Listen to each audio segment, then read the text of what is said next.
Good morning. Today is February 8th, Sunday, 2026. First reading was taken from Isaiah chapter 58, 7 to 10. Thus says the Lord, it is not to share your bread with the hungry and bring the homeless poor into your house.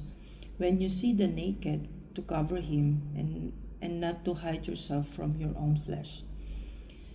Then shall your light break forth like the dawn, and your healing shall spring up speedily. Your righteousness shall go before you. The glory of the Lord shall be your rear guard.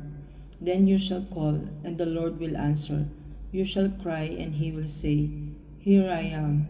If you take away the yoke from your midst, the pointing of your finger and speaking wickedness, if you pour yourself out for the hungry and satisfy the desire of the afflicted, then shall your light rise in the darkness and your gloom be as the noonday. A light arises in the darkness for the upright. A light arises in the darkness of the upright. He is generous, merciful, and just. It goes well for the man who deals generously and lends, who conducts his affairs with justice. A light rises in the darkness for the upright. He will never be moved. Forever shall the just be remembered. He has no fear or evil news. With a firm heart, he trusts in the Lord. A light rises in the darkness for the upright. With a steadfast heart, he will not fear. Open-handed, he gives to the poor. His justice stands firm forever. His might shall be exalted in glory. A light rises in the darkness for the upright. Second reading was taken from 1 Corinthians chapter 4, verses 1 to 5. When I came to you, brothers, I did not come proclaiming to you the testimony of God with lofty speech or wisdom. For I decided to know nothing among you except Jesus Christ and Him crucified.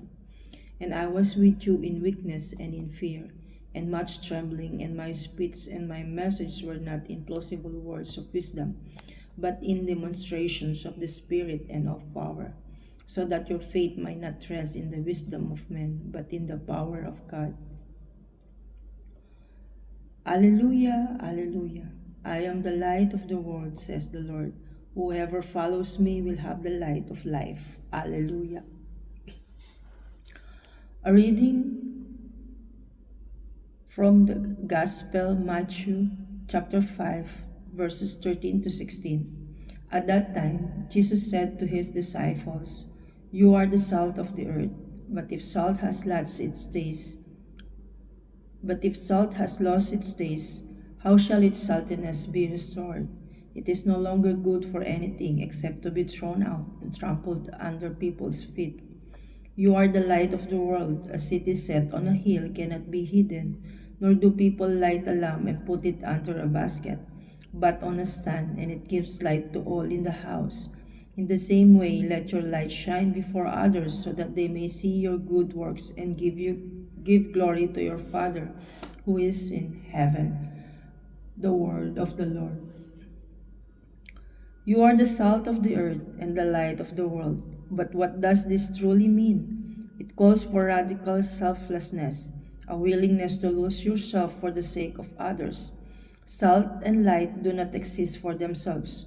They dissolve and sacrifice to enhance and illuminate. Jesus, the perfect example, emptied himself on the cross, becoming the light of the world. We live in a world torn apart by war, violence, and darkness. But we have a choice to perpetuate the status quo or become agents of transformation. Like salt and light, die to your ego so you can add flavor and illuminate to others' lives.